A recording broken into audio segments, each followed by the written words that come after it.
Like, comment, share, and subscribe. Pause the video right now to check out my social media, my radio show, and thatdrummerguy.com. And most of all, enjoy the following presentation.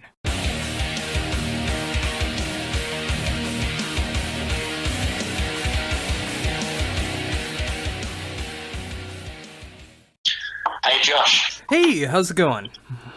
I'm good, man. Yeah, how you doing? I'm doing good. Thank you very much for taking the time to do this interview. No problem. Pleasure. Oh, well, awesome. Well, of course, we're here to talk about the brand new album from Turbowolf, The Free Life, which is coming out the 9th of March, and I've gotten the chance to be able to check this album out for a few days now, and I really love what you guys are doing this time around. I mean, I just love the energy that's going on, the diversity that's going on, and it feels like such a great representation of where Turbowolf is right now in 2018. Oh, great. Thank you very much, man. Oh, not a problem. So, how did the writing process begin for this album? What's that, sorry? So, how did the writing process begin for the new album? Okay.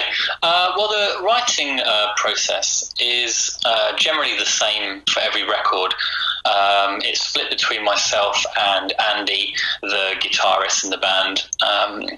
And normally the way it works and how it worked for this album is that Andy comes up with most of the kind of starting points, like the sort of riffs and some like drum bits and like the kind of basis for the songs, and then he'll send it to me and I'll work on the vocal melodies and then we'll kind of meet up and thrash it out and sort of work out what's working and what isn't, and try and form the song from there. And actually we get rid of a lot of ideas quite early on, because in this process we're able to kind of determine relatively early whether the song is worth pursuing or not. And interestingly, some of the ones that aren't worth pursuing on some albums then get put away and then they come back out for a later album. So there's maybe a couple of bits on this new album which were actually written like for the first album, so it can just be that we're not looking at it from the right angle, or I don't know, maybe our taste is different on that day or something. But yeah, that's our general writing process. And with that, was there any songs that were particularly challenging when it came to this, or do you guys know what is going to feel right for a particular album? What was that last part? Oh, sorry. When you're doing it and when you're doing this kind of writing process, was there any songs that were particularly challenging deciding what was going to be on an album, or do you guys know the direction of the album that you want to be going in? Okay, yeah, I see. We do know, and we don't write. We have nothing left over. It's not like we get to the end of an album's worth of songs and we have 5 songs left over for B-sides. We definitely write exactly what we need, and we find that as we're writing the songs for the album, we let that kind of guide us as to what the album might need, because we always think of the album as a whole experience, something that you can put on and listen to from start to finish. And then obviously, we want the songs to work individually as well as that. But we're also big fans of the kind of old school way of putting an LP on and listening to it. So we kind of, as we're writing the songs, we let that inform us as to what the album might be missing or what the album might need less of. So if we find ourselves that we've got written 5 songs that are pretty hardcore in your face, then we're thinking, okay, we need to kind of balance this out a little bit. So maybe we need to write something that's that's got a slightly different texture to it, or something to kind of just take you on a journey and kind of break it up a little bit. So that's the kind of way that we write it. We kind of write a few songs and then let that inform what we do next. Yeah, and that's what I really appreciate about this album. I mean, I definitely hear that style that's going on there. I mean, whether it is a faster song, a more melodic song, the way that the album ends, just like on this very cool mellow moment. I mean, it feels like every song is meant to be there for a purpose rather than just feel like you need to fill up time on an album, and that's very much appreciated. Yeah, I'm glad that kind of comes across. That's our kind of vibe, really. There's no we try and trim the fat, as much as possible. Yeah, that's what we do. So where did the title The Free Life come from? Well, I think Andy came up with that. We were trying to think of a name for the record for a while, as you do. And it seemed to kind of speak to us in a way. Well, as soon as Andy said that, we let it kind of, ferment in our brains for a few days, and it started to kind of make sense. And we did discuss the kind of themes of the record. And yeah, it just seemed to kind of work. Yeah, I mean, in terms of the themes of the record, they don't necessarily all pertain to the free life, but there's something about them that kind of resonates with those three words. Yeah, I hope that answers that one. Oh yeah, It's a bit vague, totally. I know. Yeah, and it's just that's the great thing about it. I mean, even though there is that great feeling of the free life that's going on throughout the album, it doesn't necessarily need to hit with every single song. And you get that kind of feeling when you're listening to the lyrics or you're listening to the music. I mean, it does have like a very free feeling to it, and it's very cool. Oh yeah, thank you. Well, I guess that's the part of the title that kind of mirrors us a little bit, in the way that we feel like we are creatively free, as much as you possibly can be to kind of make what you want, and to not be swayed by like current trends or the turning of tides. We're very much that's kind of been our ethos from day one, is to experiment and to try and push what we do and push rock music in different directions, and try and just make our own stamp in music and in rock music. So that's kind of where the kind of free life works in that way as well, and the fact that that's how we see ourselves as a band, as a creatively free act. And with that, I mean, with the album coming out March 9th, what has been the reception that you've heard so far for the album? Well, we've heard very little, to be honest. We've done a few interviews with some people, with some magazines, and some people like yourself for podcasts and things. And everyone's been really kind about it. Everyone seems to find something interesting and fun about it. Yeah, it seems to be good. I think it's a bit too early really to know what the consensus is, but we're very kind of happy with it. So not in a nasty way, but we don't really care what other people think too much. I think that's quite healthy to be like that. I think if you start to worry what other people might be thinking of your music, of your art, whatever it is, that's when things can go a bit wrong, and you can start sort of chasing your tail.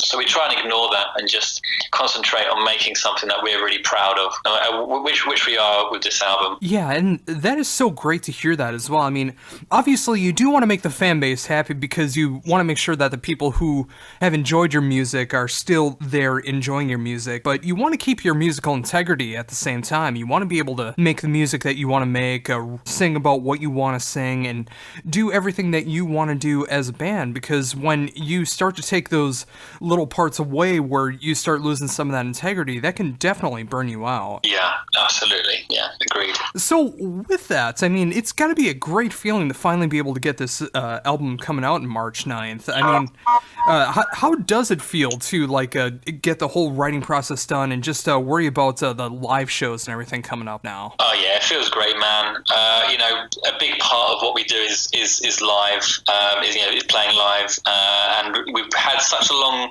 time away from really doing it. We've had a few shows over the last 2 years while we've been writing and recording the album, but very few really. We did a small tour in the UK at the end of last year, but these were really like small shows, and we've been doing a few festivals, but maybe 2 or 3 every summer for the last 2 years. So we're really keen to get back out there and see our fans, and see our old fans, and maybe see some new fans, and just have that different part, that different part of being, to experience that different part of being a band, which is playing live,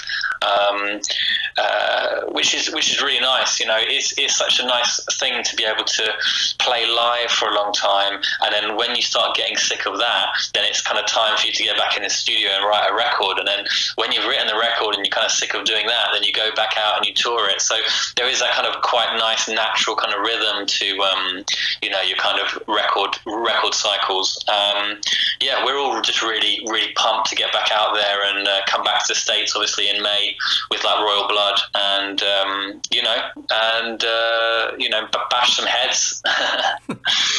Yeah, and that is such a great thing about a brand new touring cycle, is you are able to do so much more with it. I mean, when you got a new album, you are able to switch up the stage show, you're able to mess with set list, you're able to try new ideas, and that way you're making sure that everything doesn't just feel static all the time, and you are able to switch things up. Yeah, absolutely. Yeah, I mean, having the kind of set list thing is a big deal, because when you have one record, maybe you're playing the whole first record, but then when you got two records, then you can be a bit more discerning with your set list and think, okay, well, let's not play the whole first album, let's play the ones that really work live. And and now we've got three records, then that it starts getting a little bit tricky, sort of, to be honest, because then you start having to sacrifice songs and say, well, we can't, maybe we've only got a 45-minute set, maybe when we're touring with like Royal Blood, we might only have a half-hour set, who knows. So it's like, you have to then sacrifice some songs for some others, but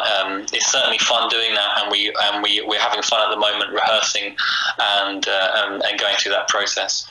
And in speaking of that, is there any particular songs that are going to be showing up off the new album for upcoming touring? Yeah, certainly. Are you speaking about the one that we're coming to the US about? Because we were doing a tour before then in the UK and in Europe.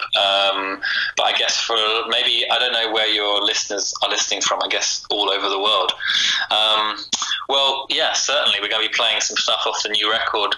Like I said, in the US, as we're supporting in the US, our set's going to be shorter, so we'll probably play a nice mix of some of our favourites, I guess, the greatest hits of Turbowolf, if you will. But in Europe and the UK, we're looking to do about 6 new songs in our set, which is quite exciting and a little bit petrifying, because they're kind of new for us playing live. We're just rehearsing them now and trying to work out how to actually play them again. Yeah, but that's also the great thing about it. I mean, whether you're opening for a band that's become as huge as Royal Blood, or you guys are tackling Europe the way that you guys are going to be going to do, I mean, it's great to see that with a new album that you guys are able to get so much bigger, so much better, and be able to put on these kind of live shows that the fans are really going to enjoy. Yeah, absolutely. I mean, we just kind of always remind ourselves that we're just incredibly lucky to be doing what we're doing and have the opportunities that we have. So we just try and make the most of those, whatever we're doing, whether we're making a record or whether we're playing live, when we're doing one concert or we're doing a whole tour, we just want to squeeze the most out of it and make sure that we're as on point as we can be, and make sure that we're giving the people there an unforgettable experience, whether they love it or hate it. Yeah, and that goes back to making sure that yourselves in the band are going to be happy with what you're doing as well. I mean, making sure that you're playing the songs that you want to play, putting on the live show that you want to play. Of course, obviously, making sure that you have a reason for the fans to come out. Just like having all of these different elements, making sure that you're going to be at the best of your abilities in the live sets, and just doing all these things while making sure that the fans are going to be happy. I mean, you guys are definitely going about this the right way. Yeah, well, thanks, man. I think we just we've come from this like a lot of people do, from a fan's perspective of bands and stuff. So we're just lovers of music and of live music, and I don't know, we're just students of it. we're just trying to do our best out there, and hopefully that kind of resonates with people. So with that, I mean, obviously with coming back here to the States and being a part of a huge tour like this with Royal Blood, how does that feel to be able to come to America and being able to tour with like such a great diversity of bands that you guys have been able to do in your guys' run? Yeah, absolutely over the moon about it. We love playing in the US. We've toured there once before, about 2 years ago, which was a fairly extensive tour. It was like 6 weeks. This time with Royal Blood, it's a little bit shorter than that. It's about 2.5 to 3 weeks long. But yeah, we just can't wait. We love playing in the US. We love the people, and we love the kind of, the vibe out there. The shows, they're always good. People are always pumped to see us. They might not know it when they walk in, but after we play, it's nice to have that. Nice to meet people, and nice to see that we've kind of made an impact. Yeah, we're all just really stoked to get back out there and hopefully get a bit of sunshine. And getting into those U.S. live shows, I mean, it's one thing to be able to come back here and being able to play for the fan base that's already there for you guys, but when you're able to do like this opening set for Royal Blood, I mean, I imagine it's just going to be such a great feeling to be able to win over people that may not be familiar with Turbowolf yet, that just might know of Royal Blood, and then when you do your half-hour, 45-minute set opening for Royal Blood, making some brand new fans, selling that merchandise, and getting some new lifelong fans. Yeah, absolutely. I mean, that's a real thrill for me personally. I love that kind of underdog situation when it comes to playing shows. It's really, I think it's a real positive thing to feel that you need to prove yourself. I'm not saying that you need to like change yourself. I'm just saying like it's just it pushes you more, and I think that's what playing as a support act really does, and I think that really helps a band to hone its craft and to become better at what it does and be better at delivering the message of the band. You become better at that. So yeah, we just can't wait. It'd be great to get out there and just play to some people that are looking at us with their fingers in their ears. Yeah, I'll take that the whole lot. I don't mind.